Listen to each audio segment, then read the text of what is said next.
உங்கள் எல்லாருக்கும் மதிய வணக்கம். இன்றைக்கி நம்ம 7th ஸ்டாண்டர்டோடைய டேர்ம் 1 யூனிட் 3 அதில் ஃபர்ஸ்ட் லெசன் வந்து நம்ம பார்க்க போகிறோம். சரியா? புலி தங்கிய குகை. புலி தங்கிய குகை அதனுடைய லைன் என்ன பார்த்தீங்கன்னா, பாடல் வரிகள். சிற்றில் நற்றூன் பற்றி நின் மகன் யாண்டு உளனோ என வினவுதி என் மகன் யாண்டு உளன் ஆயினும் அறியேன் ஓரும் புலி சேர்ந்து போகிய கல் அலை போல ஈன்ற வயிறோ இதுவே தோன்றுவன் மாதோ போர்க்களத்தானே. இது யாருடைய வரிகள் அப்படின்னா, காவர் பெண்டு. சிற்றில் நற்றூன் பற்றி, இது வந்து தொடக்க லைன். சரியா? அப்போ சிற்றில் வந்தாலே அது என்னதான், காவர் பெண்டுடைய லைன் தான். ஓகேவா? சிற்றில் நற்றூன் பற்றி நின் மகன் யாண்டு உளனோ என வினவுதி என் மகன் யாண்டு உளன் ஆயினும் அறியேன் ஓரும் புலி சேர்ந்து போகிய கல் அலை போல ஈன்ற வயிறோ இதுவே தோன்றுவன் மாதோ போர்க்களத்தானே. இதனுடைய பாடலாசிரியர் யார்? காவர் பெண்டு. அதாவது என்ன சொல்கிறாங்க அப்படின்னு சொன்னால், ஒரு சின்ன வீடு தான் என்னுடைய வீடு, அதில் இருக்கக்கூடிய அந்த தூணை பற்றி கொண்டு ஒன்றுமே தெரியாத மாதிரி உன் மகன் எங்கே அப்படின்னு ஒரு பெண் வந்து அந்த அம்மாட்ட கேட்குறாங்க. அவன் எங்கே இருக்கான்னு எனக்கு தெரியல, ஆனால் ஒரு புலி ஒரு குகையில் தங்கிட்டு அந்த குகையை அங்கேயே தான் விட்டுட்டு போகும் இல்லையா?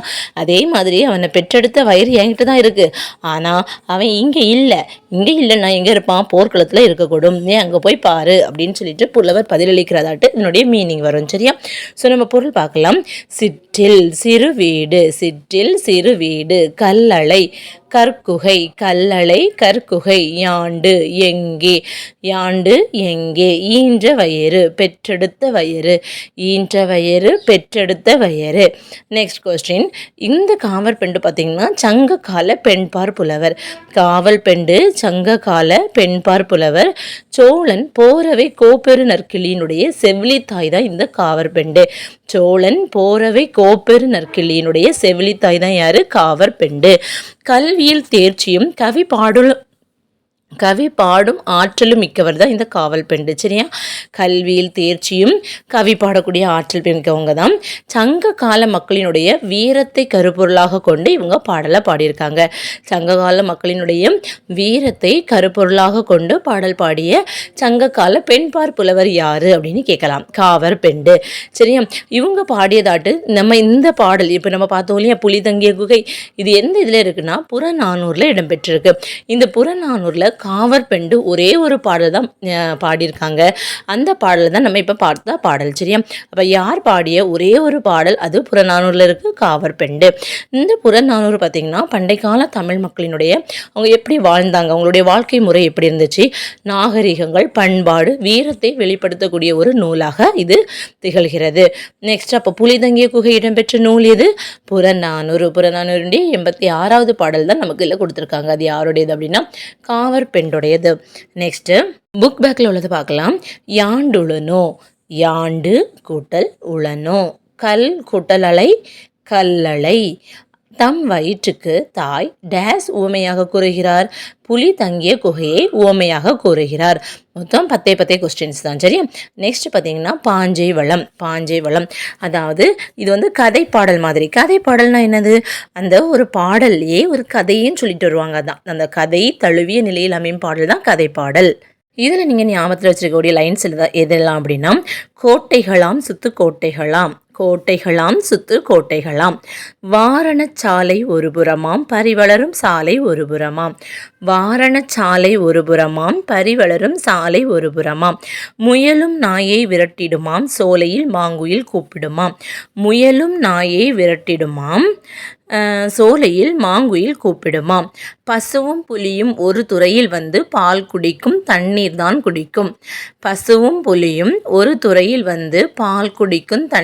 குடிக்கும், கறந்த பாலையும் காகம் குடியாது, வாக்கருள் செய்வாளே சக்கதேவி.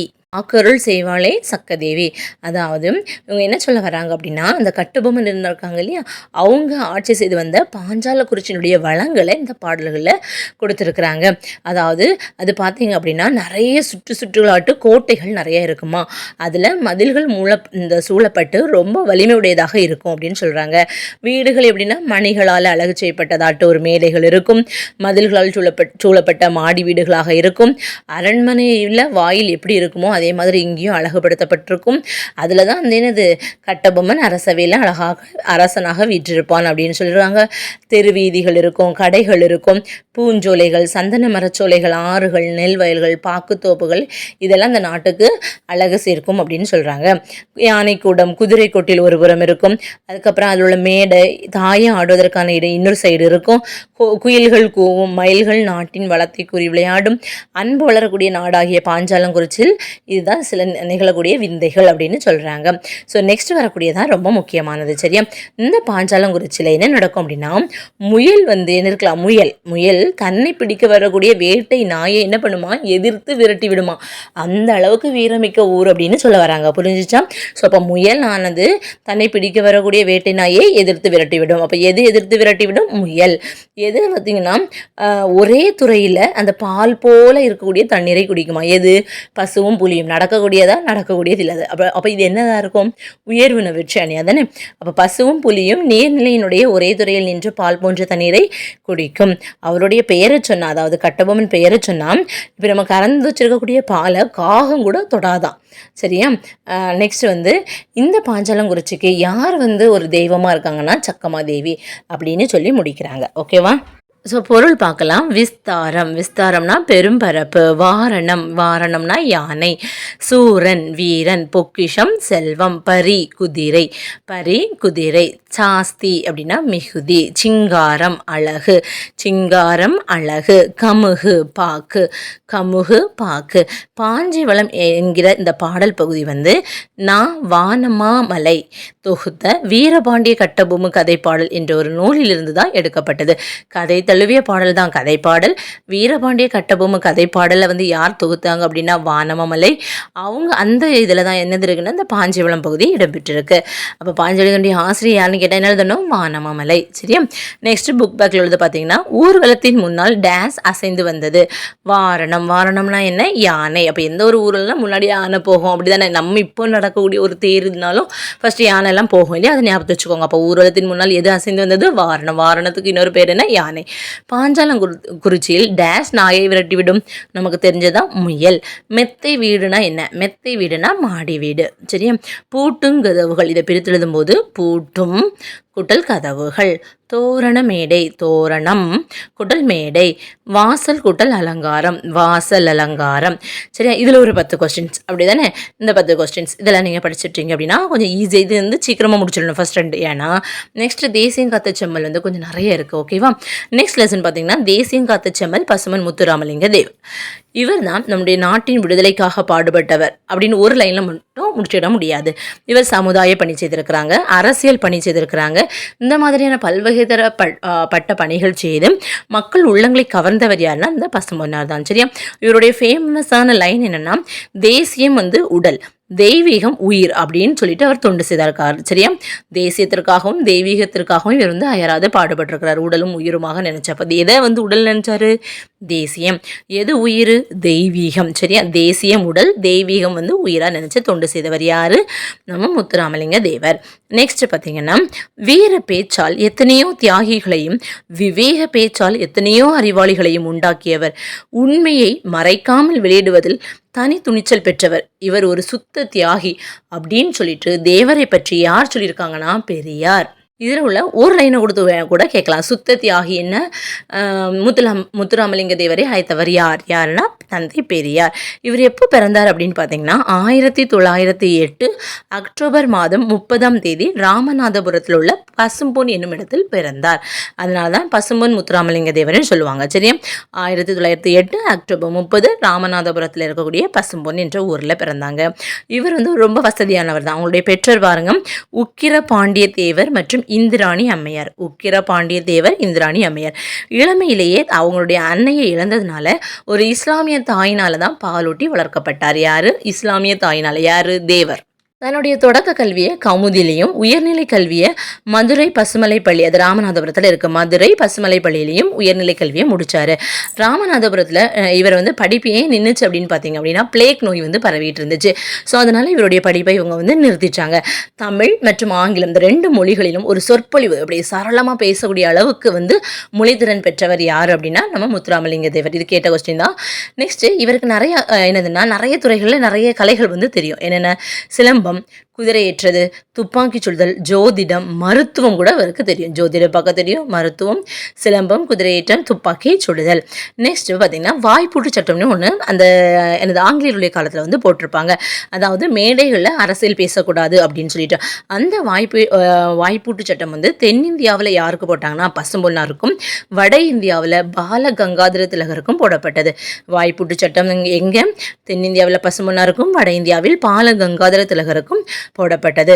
தேசிய காத்த செம்மல் அப்படின்னு சொல்லிட்டு இவர் யார் பாராட்டியிருப்பாங்கன்னா திருவிக்கா. தேசியம் ஏற்கனவே கேட்ட கொஸ்டின். தேசியம் காத்த செம்மல் என யார் தேவரை பாராட்டியிருக்காங்க? திருவி கல்யாண சுந்தரனார். வங்கச்சிங்கம் என அழைக்கப்படுபவர் யாரு? நேதாஜி. வங்கச்சிங்கம் யாரு? நேதாஜி. அவருடன் ஒரு நெருங்கிய தொடர்பு கொண்டவராக இருந்தாங்க. அவங்க தான் இவங்களுடைய அரசியல் குரு. அப்போ தேவருடைய அரசியல் குரு யாரு? நேதாஜி. அப்போ நேதாஜி நேதாஜியை மதுரைக்கு வரும்படி இவர் அழைப்பு விடுத்துக்கிட்டே இருந்தார். லாஸ்ட்ல 1939 செப்டம்பர் 6ஆம் தேதி மதுரைக்கு வந்திருப்பாங்க. யாரு? நேதாஜி. 1939 செப்டம்பர் 6ஆம் தேதி. நேதாஜி தொடங்கியதா என்னதுன்னா இந்திய தேசிய இராணுவம். அப்ப தமிழர்கள்ல நிறைய பேரை இந்த இந்திய தேசிய இராணுவத்துல பங்கு பெற செய்தது யார் அப்படின்னா தேவர். ஓகேவா? ஏன்னா அவருக்கு நேதாஜி ரொம்ப பிடிக்கும். விடுதலைக்கு பின்னாடி நேதாஜி அப்படின்னு சொல்லிட்டு ஒரு வார இதழை பசும்பொன்னார் நடத்தினாங்க. இவர் பார்த்தீங்கன்னா முதல்ல தன்னுடைய உரையை எங்கே இது பண்ணாங்கன்னா சாயல்குடியில். சாயல்குடியில் யாரை பற்றி பேசினாங்க அப்படின்னா விவேகானந்தரினுடைய பெருமை. விவேகானந்தர் அந்த பெருமை அப்படின்னு தலைப்பில் 3 மணி நேரம் உரையாற்றினாங்க. அப்படி உரையாற்றும் போது அங்கே இருந்த ஒரு முக்கியமான தலைவர் யாருன்னா காமராசர். உடனே இவர் என்ன சொல்றாருன்னா, இது போன்ற ஒரு பேச்சை இதுவரை நான் கேட்டதில்லை. முத்துராமலிங்க தேவரின் வீரமிக்க பேச்சு விடுதலை போருக்கு மிகவும் உதவும் அப்படின்னு சொன்னது யாரு? காமராஜர் அவர்கள். பசும்பொன்னில் தேவருடைய நினைவிடத்தில், அதாவது அக்டோபர் 30ஆம் தேதி தமிழக அரசு சார்பில் அரசு விழாவாக கொண்டாடிட்டு வராங்க. இது அந்த கட்டத்துக்குள்ள இருக்கக்கூடியது. சரியா? அப்போ தேவர் நினைவிடத்தில் அக்டோபர் 30 தமிழக அரசு சார்பில் அரசு விழா கொண்டாடப்படுகிறது. அப்போ கொண்டாடப்படுமா படாது அப்படின்னு சொல்லிட்டு ஒரு 4 ஸ்டேட்மெண்ட் அந்த வயசில் கொடுத்துருப்பாங்க. சரியா? ஸோ இப்போ நமக்கு அது செலக்ட் பண்ண தெரிஞ்சுக்கப்போ அரசு விழா எடுக்கப்படுகிறது. தமிழக சட்டமன்றத்தில் இவருடைய உருவப்படமும் இருக்கு. யாரு? தேவருடைய திருவுருவப்படம் தமிழக சட்டமன்றத்தில் இருக்கு.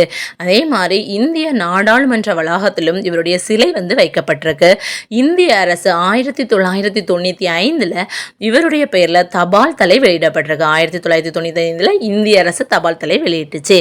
அது மட்டும் இல்லாமல் சென்னையில் அரசு சார்பாக தேவருக்கு சிலையும் வைக்கப்பட்டிருக்கு. நெக்ஸ்ட் சில பேர் இவரை பற்றி புகழ்ந்து பேசியிருக்காங்க. அதை பற்றி பார்க்கலாம்.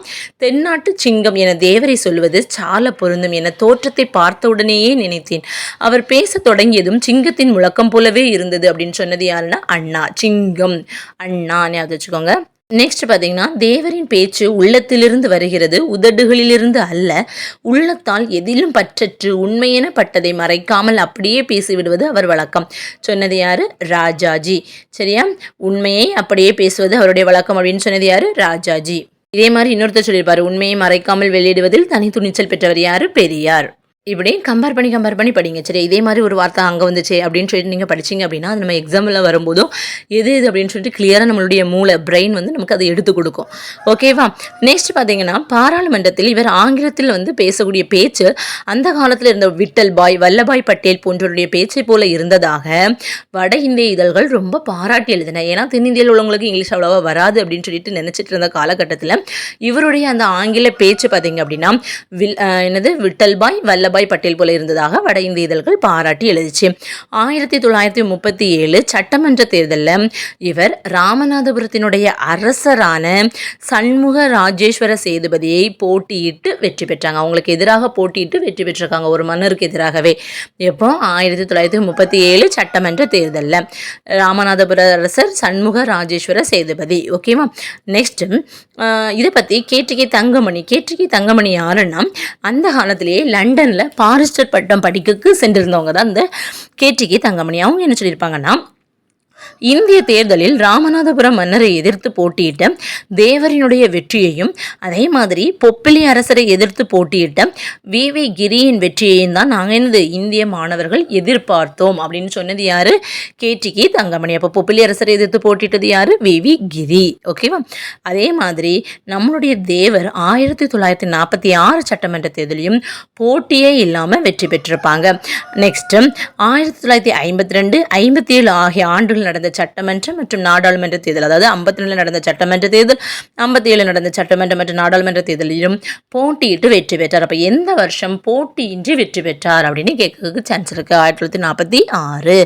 நெக்ஸ்ட் பாத்தீங்க அப்படின்னா 1962 நாடாளுமன்ற தேர்தலில் அவருக்கு ஒரு பலவீனம் வந்துச்சு. அந்த உடல்நல குறைவு காரணமாக அவரால் போய் பரப்புரை செய்ய முடியல. ஆனாலுமே வெற்றி பெற்றார். அப்ப இந்த ரெண்டும் வித்தியாசமா இருக்காம். சரியா? போட்டியின்றி வெற்றி பெற்றது எந்த வருஷம்னு பார்த்து வச்சுக்கணும். உடல்நல குறைவு காரணமாக பரப்புரை செய்யாமலே வெற்றி பெற்றது எந்த வருஷம்னு பார்த்துருக்கணும். 1962. எந்த தேர்தலில்? நாடாளுமன்ற தேர்தல். 1962 நாடாளுமன்ற தேர்தலில். பிறப்பாலேயே நீ பிறக்கும் போதே நீ குற்றவாளி தான் அப்படின்னு கருதக்கூடிய ஒரு சட்டம் தான் குற்ற பரம்பரை சட்டம். அந்த குற்ற பரம்பரை சட்டத்தை எதிர்த்து ஒரு மாநாடு நடத்தினார். எங்கன்னா கமுதியில் 1934 மே 12, 13. 1934 மே 12, 13 கமுதியில் ஒரு எதிர்ப்பு மாநாடு நடத்துகிறாங்க. இவருடைய போராட்டத்தின் விளைவாக 1948 ஆண்டு குற்ற பரம்பரை சட்டம் நீக்கப்பட்டது. அது மட்டும் இல்லாமல் 1939 ஜூலை மாதம் 8ஆம் தேதி பார்த்தீங்கன்னா அந்த மதுரை மீனாட்சி அம்மன் கோவிலுக்குள்ள செல்ல தடை விதிக்கப்பட்டிருக்கு. அப்போ அந்த 1939 ஜூலை 8ஆம் தேதி இவங்க எல்லாம் ஒரு பிளான் பண்றாங்க. என்ன பண்றாங்க அப்படின்னா, நம்ம நுழைவு போராட்டம் நடத்தலாம் அப்படின்னு சொல்லிட்டு மதுரை வைத்தியநாத ஐயர் மூலமாக இதை நடத்தக்க திட்டமிடுறாங்க தேவர். சரியா? அப்போ அது அப்போ அர்ச்சகர்கள் இருக்கணும் இல்லையா? அவங்க மூலமாக நம்ம கோவிலுக்குள்ள போறோம். அப்போ அர்ச்சகர்கள் மூலமாக தான் அந்த பூஜை புனஸ்காரங்கள் இதெல்லாம் பண்ண முடியும். அப்போ உடனே என்ன பண்றாங்க, அந்த அர்ச்சகர்கள் வரல. உடனே என்ன பண்றாரு தேவர், திருச்சுழியிலிருந்து 2 அர்ச்சகர்களை வர வச்சு இந்த ஆலய நுழைவு போராட்டத்தை வெற்றி பெற செய்தார். அப்ப ஆலய நுழைவு போராட்டத்தை யார் மூலமா நடத்த திட்டமிட்டாங்க? மதுரை வைத்தியநாத ஐயர். அந்த அர்ச்சகர்கள் 2 பேரை எங்கிருந்து வரவழைச்சாங்க? திருச்சுழியிலிருந்து. இவருக்கு நிறைய சிறப்பு பேர்கள் இருக்கு. ஏற்கனவே நம்ம பார்த்ததான் தேசியம் காத்த செம்மல். யார் சொன்னாங்க? திருவிகா, வித்யா பாஸ்கர், பிரவசன கேசரி, சன்மார்க்க சண்டமாருதம், இந்து புத்த சமய மேதை அப்படின்னு சொல்லுவாங்க. சரியா? தேசியம் காத்த செம்மல், வித்யா பாஸ்கர், பிரவசன கேசரி, சன்மார்க்க சண்டமாருதம், இந்து புத்த சமய மேதை. நெக்ஸ்ட் விவசாயிகளினுடைய துயை துடைக்க ஜமீன் விவசாயிகள் சங்கத்தை ஏற்படுத்தினாங்க. விவசாயிகளினுடைய துயை துடைக்க தேவர் ஆரம்பித்தது எது? ஜமீன் விவசாயிகள் சங்கம். நெக்ஸ்ட் உழுபவர்களுக்கே நிலம் அப்படின்னு சொன்னாங்க. மற்றவங்களுக்கு எல்லாம் நிலம் எதுக்கு? உழுபவர்களுக்கு தான் நிலம் அப்படின்னு சொன்னது யாரு? வித்யா பாஸ்கர் என அழைக்கப்படக்கூடிய தேவர். அவருக்கு சொந்தமாக 31 சிற்றூர்களில் இருந்தக்கூடிய விளைநிலங்களை குத்தகையே இல்லாம உழுபவர்களுக்கே பங்கிட்டு கொடுத்தவர் யாருன்னா தேவர். இது ஆல்ரெடி கேட்டது. எத்தனை சிற்றூர்கள்? 31 சிற்றூர்கள். நெக்ஸ்ட் விவசாய உற்பத்தி பொருட்களை ரொம்ப கம்மி அடிமாட்டு விலைக்கு தான் வாங்கிட்டு இருந்தாங்க. எங்க? கமுதியில். விவசாய உற்பத்தி பொருட்களை கமுதியில் ரொம்ப குறைவான விலைக்கு வாங்கினாங்க. உடனே இவர் என்ன பண்றாருன்னா, பாரத மாதா கூட்டுறவு பண்டக சாலை அப்படின்னு ஒன்று ஆரம்பிச்சு அது மூலமாக விவசாயிகளினுடைய அந்த விலை பொருட்களுக்கு சரியான விலையை கொடுத்து இவர் பொருட்களை வாங்குறாரு. சரியா? பாரத மாதா கூட்டுறவு பண்டக சாலை. நெக்ஸ்ட் 1938 அந்த சமயத்தில் மதுரையில் மொத்தம் 23க்கு மேலேயே தொழிலாளர் சங்கங்கள் இருந்துட்டு இருந்துச்சு. ஆனால் 23 தொழிலாளர் சங்கத்துக்கு தலைவராக இருந்தது யாருன்னா தேவர். எத்தனை தொழிற்சங்கங்களுக்கு? 23 தொழிலாளர் சங்கங்களுக்கு தலைவராக இருந்தாங்க. மதுரை நூற்பு ஆலை தொழிலாளர் உரிமைக்காக மதுரையில் இருக்கக்கூடிய நூற்பு ஆலையில் வேலை செய்யக்கூடிய தொழிலாளர்கள் ஒரு போராட்டம் நடத்தினாங்க. அவங்களுக்கு தலைமை தாங்கினது யாருன்னா ஜீவானந்தம். அப்போ ஜீவானந்தத்தோடு சேர்ந்து 1938 போராட்டம் நடத்தினார். அந்த போராட்டத்திற்காக இவருக்கு 7 மாத சிறை தண்டனை விதிக்கப்பட்டது. மதுரை நூற்பாலை தொழிலாளர் உரிமைக்காக ஜீவானந்தத்துடன் சேர்ந்து 1938 போராட்டம் நடத்துறாங்க. அதுக்காக 7 மாத சிறை இவருக்கு விதிக்கப்படுகிறது. உழவர்களினுடைய நலனை காப்பதற்காக ஒரு மிகப்பெரிய மாநாடை ராஜபாளையத்தில் இவர் நடத்துறாரு.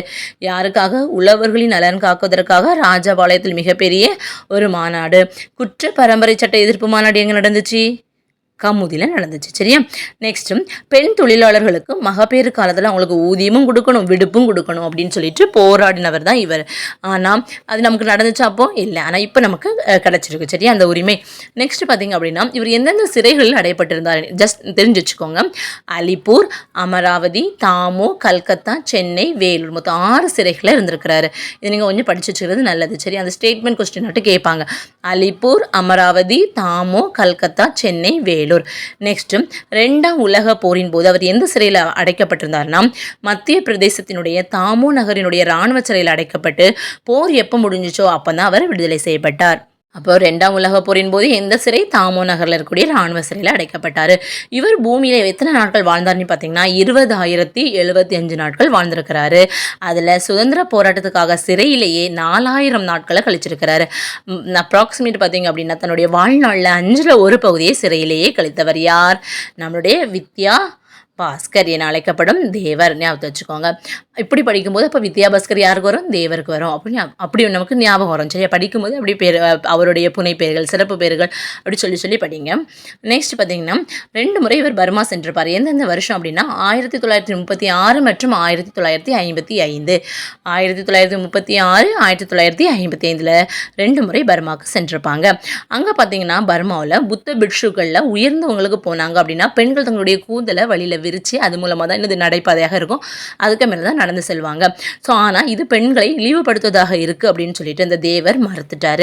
இவர் எப்படி செயல்பட்டார் பார்த்தீங்க அப்படின்னா ஒரு விவேகானந்தரினுடைய தூதராக, நேதாஜியினுடைய தளபதியாக. அந்த பொறுத்துக மாதிரி கேட்கலாம். விவேகானந்தருடைய எப்படி இருந்தார்? தூதர். நேதாஜியின் தளபதியாக, சத்தியசீலராக, முருக பக்தராக, ஆன்மீக புத்திரராக, தமிழ் பாடும் சித்தராக, தென்பாண்டி சீமையின் முடிச்சூட மன்னராக. அப்போ தென்பாண்டி சீமையின் முடிச்சூட மன்னராக விளங்கியது யாரு? தேவர். நீதி வலுவா நேர்மையாளர். புலமையில் எப்படி இருந்தார்? கபிலராட்டு இருந்தார். வலிமையில் கரிகாலனாக இருந்தார். கொடையில் கர்ணனாக இருந்தார். அப்படி தானே? 31 ஊர்களில் இருந்த விளைநிலங்களை குத்தகை இல்லாமல் கொடுத்துருக்காங்க. அப்படி தானே? கொடையில் கர்ணன். பக்தியில் பரமஹம்சராக இருந்தார். இந்திய தாயின் நன்மகனாக விளங்கியவர் தான் தேவர். இப்படிப்பட்ட தேவர் 1963 அக்டோபர் 30 நாள் அன்னைக்கு தான் பிறந்தார். அதே நாள் அவர் இறந்துட்டார். ஓகேவா? 1963 அக்டோபர் 30 நாள். ஸோ ஒரு 60 கொஸ்டின் கிட்ட இருக்குது. ஸோ இது நல்லா படிச்சுக்கோங்க. ஏன்னா இதுலேருந்து அடிக்கடி கொஸ்டின் கேட்டிருக்காங்க டிஎன்பிஎஸ்சியில். சரியா? ஸோ இது ஈஸியாக தான் இருக்கும். கொஞ்சம் நீங்கள் புரிஞ்சு படிச்சிங்க அப்படின்னு சொன்னால் ஒரு கதை மாதிரி அப்படி படிச்சிங்கன்னா ஈஸியாக தான் இருக்கும். ஸோ தயவுசெய்து இந்த இதில் படிச்சுக்கோங்க. ஒரு 60 கொஸ்டின் தான் படிச்சுக்கோங்க. நெக்ஸ்ட் பார்த்தீங்கன்னா கப்பலோட்டிய தமிழன். கப்பலோட்டிய தமிழன் யார்? வ.உ.சியை பற்றி நம்ம பார்க்கலாம். வள்ளுவர் ஒரு வார்த்தை சொல்லியிருக்கிறாங்க, வசையொழிய வாழ்வாரே வாழ்வர். நமக்கு மேலே இருக்கக்கூடிய அந்த பழியை நீக்கிற மாதிரி நம்ம வாழணும். சரியா? அந்த வசையொழிய வாழ்வாரே வாழ்வர் சொன்னது யார்? வள்ளுவர். சுதேச கப்பல் கம்பெனி இவர் ஆரம்பிச்சிருப்பார் இல்லையா? அதனுடைய தலைவராக இருந்தவர் யாருன்னா பாண்டித்துரையார். செயலாளனாக தான் வ.உ.சி இருந்திருப்பாங்க. சுதேச கப்பல் கம்பெனியுடைய தலைவர் யார்? பாண்டித்துரையார். செயலாளன் யார்? வ.உ.சி. ஸோ இப்போ வெள்ளோட்டம் பார்க்கறதற்காக இது எந்த துறையை நோக்கி புறப்பட்டதுன்னா கொழும்பு துறையை நோக்கி புறப்பட்டது. வெள்ளோட்டம் பார்ப்பதற்காக இவர் கட்டிய அந்த கப்பல் எங்கே போச்சு? கொழும்பு துறையை நோக்கி. சுதேச கம்பெனி வேலையிலிருந்து நீங்கள் எப்படியாவது நீங்கிடணும் அப்படின்னு சொல்லிட்டு நம்மளுடைய வ.உ.சிக்கு ஆங்கில கிழக்கிந்திய கம்பெனி 100,000 ரூபாய் தருவதாக வ.உ.சிட்ட பேசினாங்க. சுதேச கம்பெனி வேலையிலிருந்து நீங்குவதற்கு எவ்வளோ ரூபாய்? 100,000 ரூபாய் தருவதாக வ.உ.சியிடம் பேரம் பேசினாங்க. நெக்ஸ்ட் வந்தே மாதரம் என்ற முழக்கம் எங்கே பிறந்தது? வங்க நாட்டில். வந்தே மாதரம் வங்க நாட்டில்.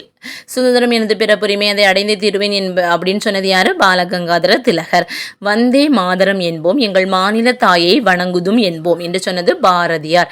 வந்தே மாதரம் வங்க நாட்டில் பிறந்துச்சு. சுதந்திரம் எனது பிறப்புரிமைன்னு சொன்னவர் திலகர். வந்தே மாதரம் என்போம், எங்கள் மாநில தாயை வணங்குதும் என்போம் என்று சொன்னது யாரு? பாரதியார். தென்னாட்டிலே தோன்றிய நாவீருடைய நண்பர், அஞ்சாத நெஞ்சினர், செஞ்சொற் கவிஞர் யாருன்னா பாரதி. தென்னாட்டிலே தோன்றிய நாவீருடைய நண்பர், அஞ்சாத நெஞ்சினர், செஞ்சொற் கவிஞர் யாரு? பாரதி. நெக்ஸ்ட் சிதம்பரனாரினுடைய அந்த பிரசங்கத்தையும் பாரதியாருடைய பாட்டையும் கேட்டால் செத்த பின்னம் கூட எனது உயிர் பெற்று எழும்பும், புரட்சி ஓங்கும், அடிமைப்பட்ட நாடு 5 நிமிடங்களில் விடுதலை பெறும் அப்படின்னு சொன்னது யாருன்னா பின்ஹே. இந்த பின்ஹே யாருன்னா இந்த வ.உ.சிக்கு இரட்டை வாழ்நாள் சிறை தண்டனை வழங்கிய நீதிபதி தான் இந்த பின்ஹே. ஓகேவா? அவர் தான் அப்படி சொல்லியிருப்பார், செத்த பிணம் கூட உயிர் பெற்று எழும்பும் இவங்களுடைய பிரசங்கத்தை கேட்டா. யாரு? பின்ஹே. பின்ஹே யாரு? சிதம்பரனாருக்கு இரட்டை வாழ்நாள் சிறை தண்டனை வழங்கிய நீதிபதி. இந்த இரட்டை தீவாந்திர தண்டனையை அப்பீல் கோர்ட்லேயே அவர் சிறை தண்டனையாக மாற்றிக்கிட்டார். ஜஸ்ட் அதை மட்டும் வாசித்து விட்டுக்கோங்க. நெக்ஸ்ட் பார்த்தீங்கன்னா 6 ஆண்டு இவர் கோவை சிறையிலையும் கண்ணனூர் சிறையிலையும் கொடும்பணி செய்தார். எத்தனை எத்தனை ஆண்டு? 6 ஆண்டு. எங்கெங்க? கோவை மற்றும் கண்ணனூர். கோவை, கண்ணனூர். சரியா? சிறைச்சாலையை தவசாலையாக கருதியது யாரு? வ.உ.சி. சிறைச்சாலையை தவசாலையாக கருதியது எது? வ.உ.சி. சிறைச்சாலையை அறக்கோட்டமாக மாற்றுக அப்படின்னு சொன்னது யாரு? மணிமேகலை. ஏற்கனவே படிச்சிருக்கோம் இல்லையா? அப்படி ஞாபகம் வச்சுக்கோங்க. சிறைச்சாலை எதையாவது வந்துச்சா அப்படின்னு ஞாபகப்படுத்தி அதை அப்படியே கனெக்ட் பண்ணி வச்சுக்கோங்க. உங்களுடைய பிரெயின் வந்து அதை நம்ம கரெக்டாக ஸ்டோர் பண்ணி வச்சு எப்போ தேவையோ அப்போ நமக்கு அதை தரும். ஓகேவா? நெக்ஸ்ட் வ.உ.சி. பார்த்திங்க அப்படின்னா இந்த பாண்டித்துறையோடு உறவு கொண்டு தான் தமிழ் நூல்களை கற்றார். சிறைச்சாலையில் செக்கிழுத்த துயரத்தை அவருக்கு மாற்றியது எதுனா? செந்தமிழ். கைத்தோல் உரிய அவர் கடும்பணி புரிந்தபோது கண்ணீரை மாற்றியது எதுனா? கன்னித்தமிழ். கன்னித்தமிழ். ஓகேவா? சிறைச்சாலை, செந்தமிழ். நெக்ஸ்ட் இவர் எது படித்து தொல்லையெல்லாம் மறந்தார் அப்படின்னா தொல்காப்பியம் படித்து தொல்லையெல்லாம் மறந்தார். எது கற்று இன்னல்களை வென்றார்னா இந்நிலை. இது ஈஸிதான? தொல்லை, தொல்காப்பியம், இன்னல்கள், இந்நிலை. அதை கேட்க மாட்டாங்கன்னு சொல்ல முடியாது, கேட்டால் நமக்கு தெரிஞ்சுக்கணும் இல்லையா? ஏன்னா கொஞ்சம் கொஸ்டின் வந்து ஈஸியாக தான் கேட்பாங்க. ஆங்கிலத்தில் ஆலன் என்பவர் இயற்றிய நூல் ஒன்றை இவர் மனம் போல் வாழ்வு அப்படின்னு தமிழில் மொழிபெயர்த்தார். சரியா? அப்போ அந்த மனம் போல் வாழ்வு எதனுடைய தழுவல்னு கேட்டால் என்னது? ஆலன் எழுதிய ஒரு ஆங்கிலத்தினுடைய உள்ள நூல். இவருடைய நூல்கள் என்ன அப்படின்னா மெய்யறிவு, மெய்யறம் அப்படின்னு 2 நூல்களை இயற்றியிருக்கிறாங்க. என்னது? மெய்யறிவு, மெய்யறம். இது தமிழ் தாயினுடைய திருவடிகளில் கையுறையாக வைத்த ஒரு நூல் தான் மெய்யறிவு, மெய்யறம். இவர் வந்து தமிழ் தாய்க்கு அர்ப்பணித்த நூல் தான் என்னது? மெய்யறிவு, மெய்யறம். இவர் என்ன பண்ணறான்னா நிறைய நல்ல நல்ல நூல்கள் இருக்கு இல்லையா? அந்த உயர்ந்த நூல்களில் கண்ட உண்மைகளை இளைஞர்கள் வந்து எளிதில் அறிந்து கொள்ளணும் அப்படின்னு நினச்சி வ.உ.சி. எழுதின நூல் தான் மெய்யறிவும் மெய்யறமும். நெக்ஸ்ட் பாய காண்பது சுதந்திர வெள்ளம், பணிய காண்பது வெள்ளையர் உளம் என்று நாம் பாடும் நாள் எந்நாளோ அப்படின்னு கூறியவர் யாரு? வ.உ.சி. நெக்ஸ்ட் இந்த வ.உ.சி. இருக்காங்க கப்பலோட்டிய தமிழர். இதை எழுதினது யார் அப்படின்னா ராபி சேது.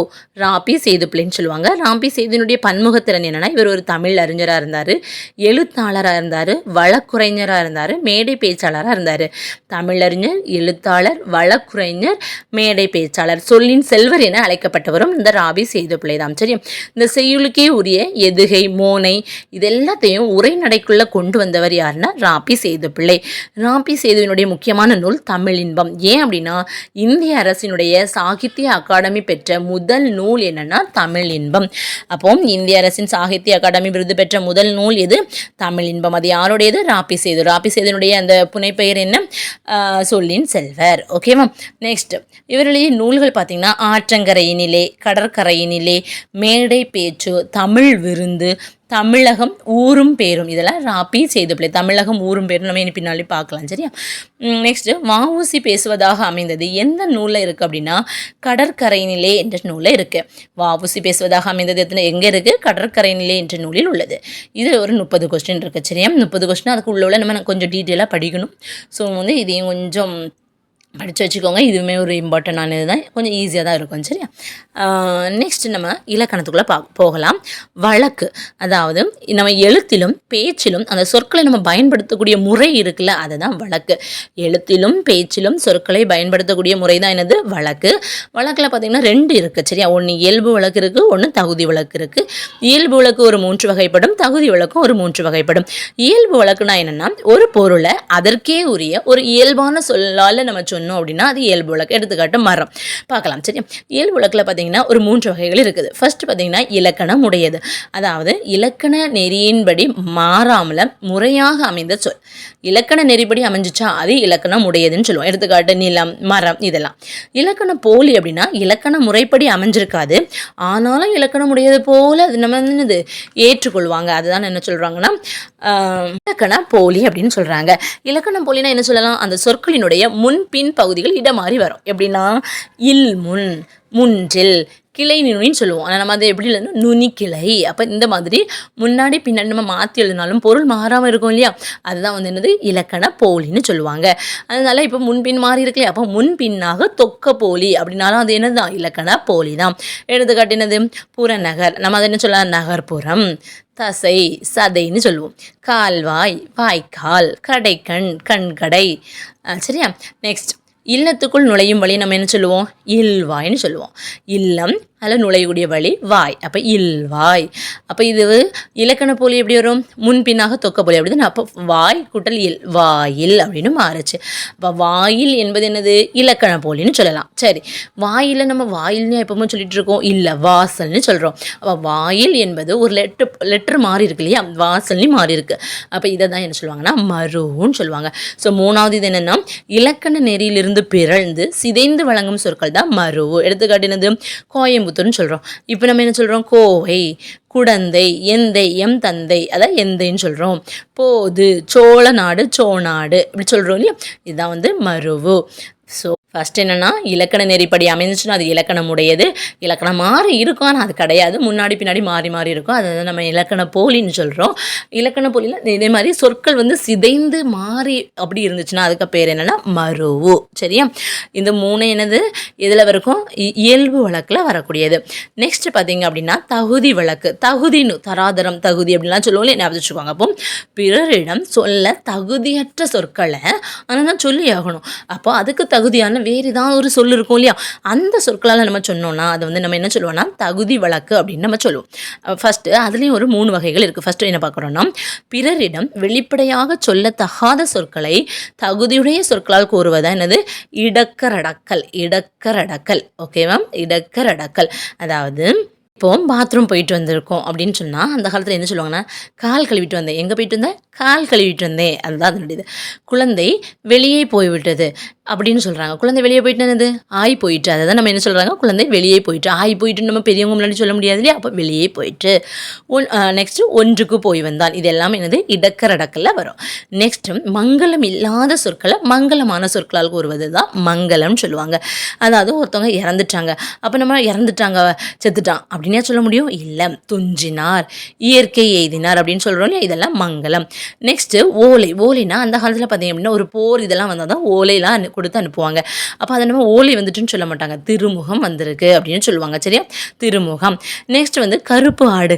கருப்புனால நமக்கு வந்து ஒரு நெகட்டிவ் எனர்ஜி மாதிரி தான். அப்படி தான். ஸோ இந்த கருப்பாக ஃபுல்லும் கருப்பாக இருக்கக்கூடியது நம்ம என்ன சொல்லுவாங்க? வெள்ளாடுன்னு சொல்லுவாங்க. விளக்கை அணை. அணைன்னு சொன்னால் அது கஷ்டம் அப்படின்னு சொல்லிட்டு விளக்கை குளிரவைன்னு சொல்லுவாங்க. இது இப்போ இல்லை, அந்த காலத்தில். சரியா? நெக்ஸ்ட்டு சுடுகாடு. சுடுகாடுன்னு சொல்ல மாட்டாங்க, நன்காடு. சரியா? இந்த மாதிரி மங்களம் இல்லாத சொற்களையும் மங்களமான வார்த்தைகளை சொன்னாங்கன்னா அதுக்கு பேர் தான் மங்களம்.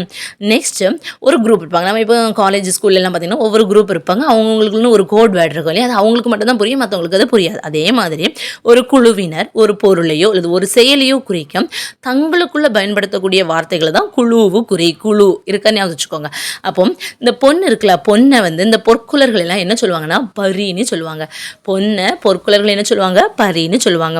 அதே மாதிரி ஆடைய இந்த யானை பாகர்கள் என்ன சொல்லுவாங்கன்னா காரை. அப்போ இதெல்லாம் வந்து என்னது வரும்? குழுவு குறி.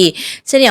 நெக்ஸ்ட் இப்போ நம்ம என்ன பார்த்துருக்கோம்? இயல்பு வழக்கு பார்த்துருக்கோம், தகுதி வழக்கு பார்த்துருக்கோம். இயல்பு வழக்கில் என்னது? இலக்கணமுடையது, இலக்கண போலி, மருவுனி பார்த்துருக்கோம். தகுதி வழக்கு அதில் ஒரு 3 வகைப்படும். இடக்கரடக்கல், அப்புறம் என்னது? மங்களம், அப்புறம் குழுவு குறி. இப்போ உங்களுக்கு ஒரு கொஸ்டின், தஞ்சை மற்றும் நெல்லை இது வந்து இந்த வழக்குகளில் எந்த வழக்கு வரும், அந்த வழக்கில் எந்த வகை வரும் அப்படின்னு நீங்கள் சொல்லணும். சரியா? நெக்ஸ்ட் பார்த்தீங்கன்னா ஒரு சொல்லுக்கு மாற்றாக வேறு சொல்லை பயன்படுத்துவது தான் என்னது? இந்த தகுதி வழக்கினுடைய வகைகளே. ஒரு சொல்லுக்கு மாற்றாக வேறு சொல்லை பயன்படுத்துவது. இப்போ இன்னொரு கொஸ்டின் உங்களுக்கு கேட்குறேன். நாகரிகம் கருதி மறைமுகமாக குறிப்பிடுதல். நாகரிகம் கருதி மறைமுகமாக குறிப்பிடுதல் எந்த வகை வரும்? எனக்கு கமெண்ட் பண்ணுங்க. ஓகேவா? நெக்ஸ்ட் சொல்லினுடைய முதலிலோ இடையிலோ இறுதியிலோ இயல்பாக இருக்க வேண்டிய ஒரு எழுத்துக்கு பதிலாக வேறு ஒரு எழுத்து வந்துச்சுன்னா அது என்னென்னா போலி. அதை போல இருக்கு ஆனால் அது இல்லை, அதான் என்னது? போலி. போல இருத்தல். இதில் ஒரு 3 வகைப்படும்.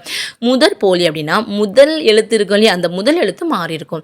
ஃபார் எக்ஸாம்பிள் பசல் பைசல், மஞ்சு மைஞ்சு, மயல் மையல். அப்போ இதெல்லாம் என்னது? முதல் போலி. நெக்ஸ்ட் இடை போலி. அமைச்சு அமைச்சு, இளஞ்சி இளைஞ்சி, அரையர் அரையர். சரியா? இந்த மாதிரி இருக்குது இடைப்பொலி. ஏன்னா இடையில உள்ள எழுத்து தானே மாறி இருக்கு. நெக்ஸ்ட் கடைப்பொலி லாஸ்ட் உள்ளது.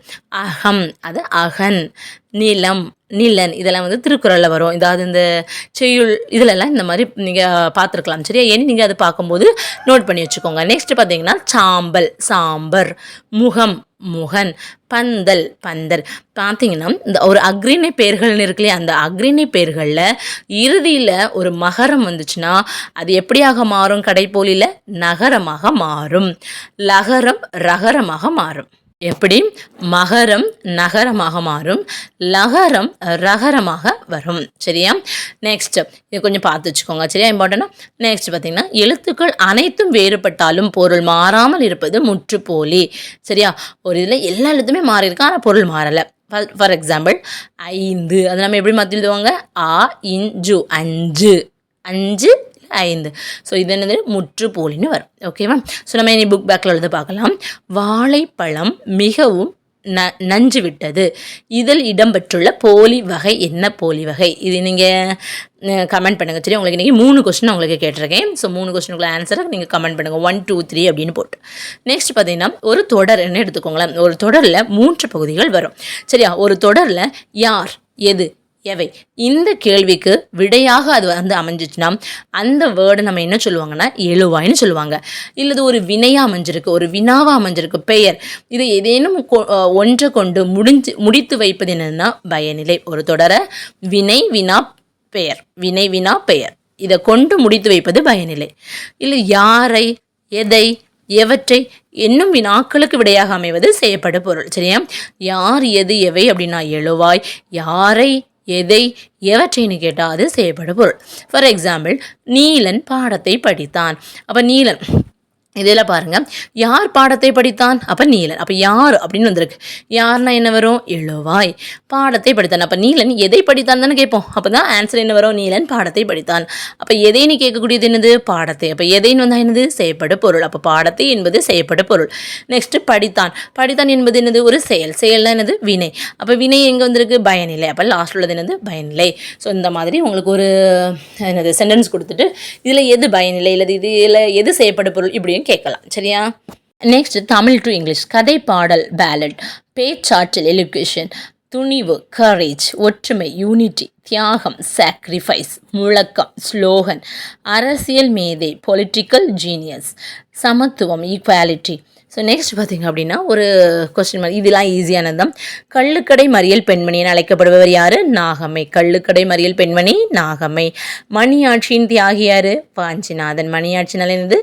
வாஞ்சிநாதன் ஞாபகம் வரணும். பாட்டுக்கு ஒரு புலவன் பாரதி. வெள்ளையரை எதிர்த்த தீரன் யார்? தீரன் சின்னமலை. எளிமையின் இலக்கணமாக வாழ்ந்தது யார்? கக்கன். எளிமையின் இலக்கணம் யார்? கக்கன். விருதுபட்டி வீரர் காமராஜர். தில்லையாடியின் பெருமை யார்? வள்ளியம்மை.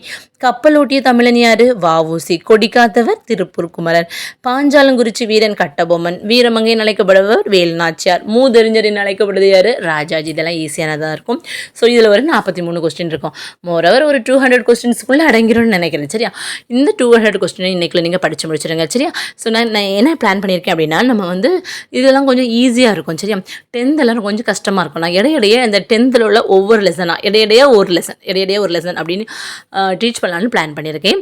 ஸோ இப்போது இந்த கொஸ்டின்ஸை நீங்கள்லாம் படித்து முடிங்க. இன்றைக்கி ஈவினிங்கோ இல்லை நாளைக்கோ நான் உங்களை சந்திக்கிறேன். சரியா? அடுத்த லெசனோட. தேங்க்யூ.